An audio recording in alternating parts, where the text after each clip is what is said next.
계속해서 세상 끝에 대한 부분을 말씀을 하고 있습니다. 인자가 구름을 타고 오시는 세상 끝의 그날을 말씀하고 있죠.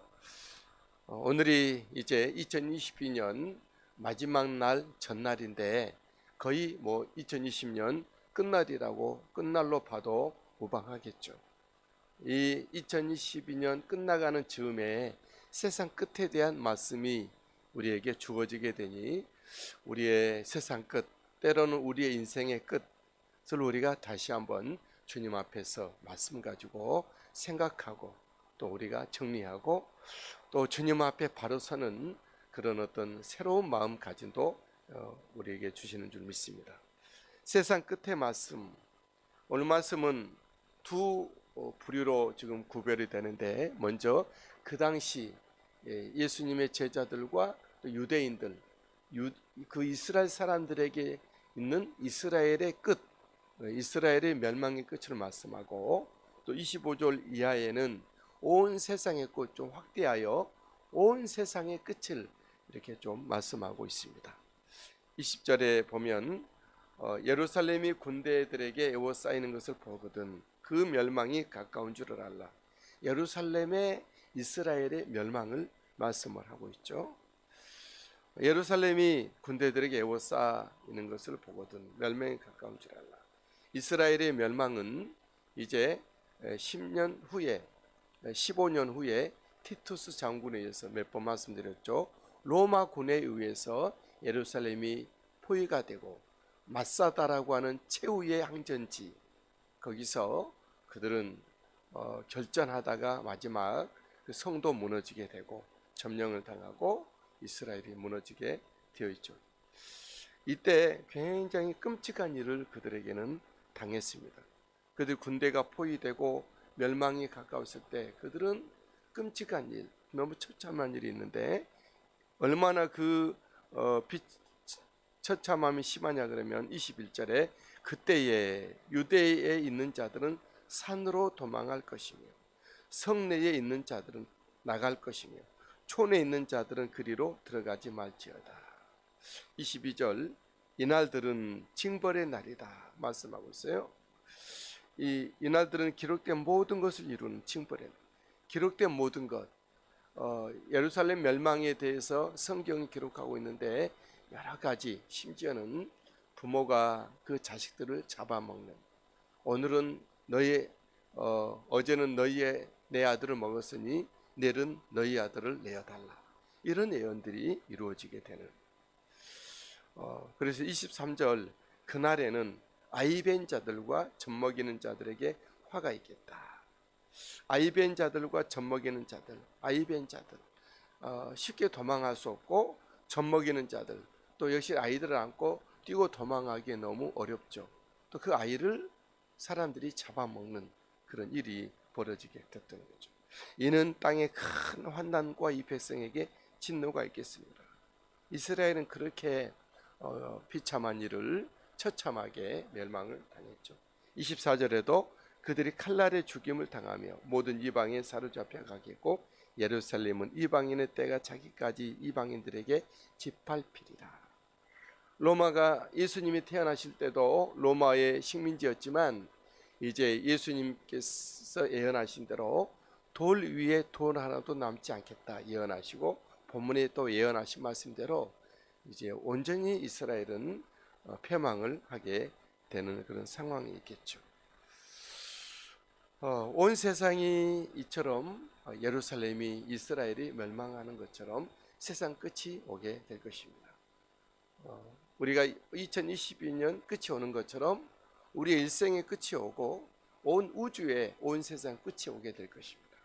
우리는 그래서 하루하루 주님이 언제 오실지 모르는 이런 상황에서 늘 말씀과 기도에 깨어 있어서 주님이 보내신 곳에서 주님이 하라신 믿음의 일들, 선한 일, 정말 주님 내 영혼의 때를 위한 그런 일들을 늘 믿음으로 감사하며 기뻐하며 사랑하며 축복하며 우리 하나님 앞에 빛난 사람의 모습으로 사라지는 우리가 되기를 바랍니다.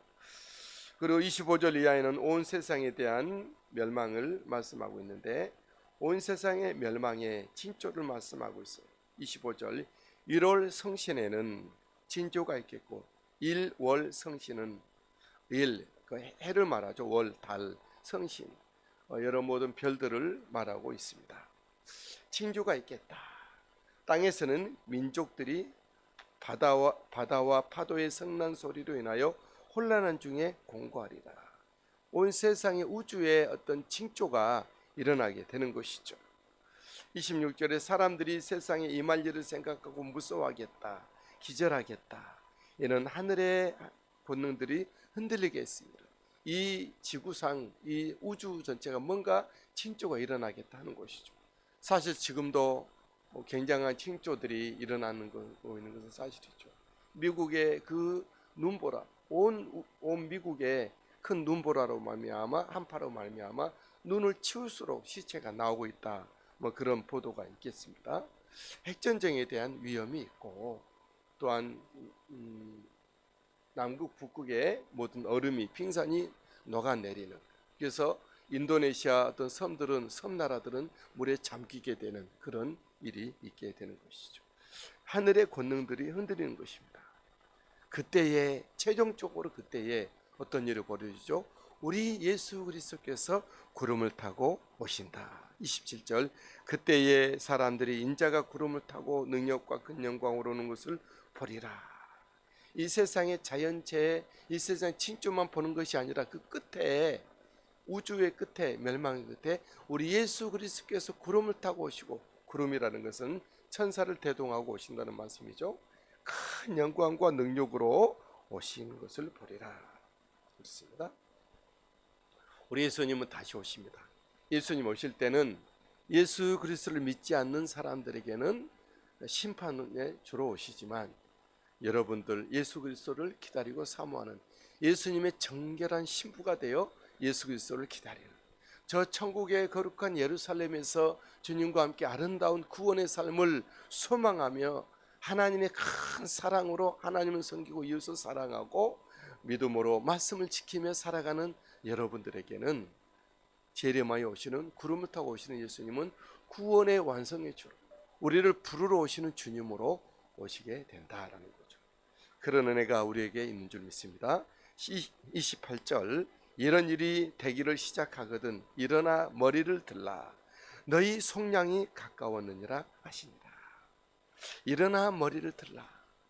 주님이 오늘 오실지 내일 오실지 모르시지만 이 세상은 끝을 향하여서 가고 있고 그러한 일부 부분적으로 징조가 일어나고 있는 것은 사실이에요.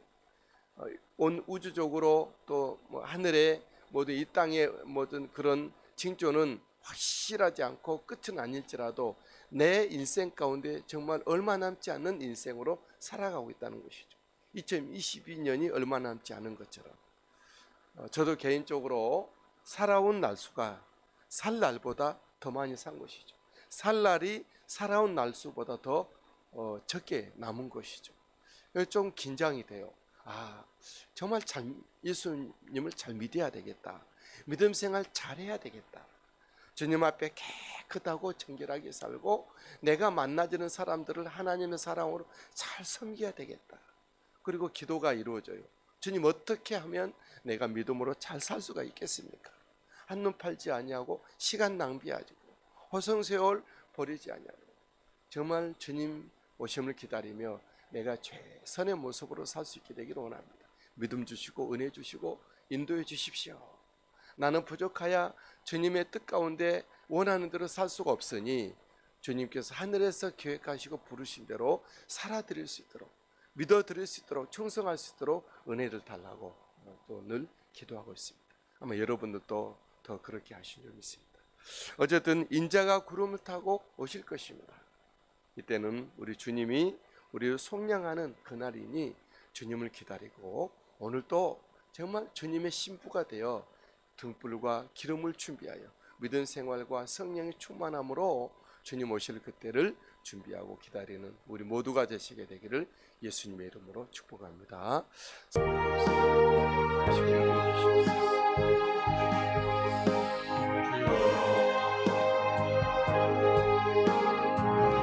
시간 우리 중보 기도자 주님의 이름을 부르며 아버지 기도 간구하며 중보하며 나아가는 우리 주님 함께 하소서.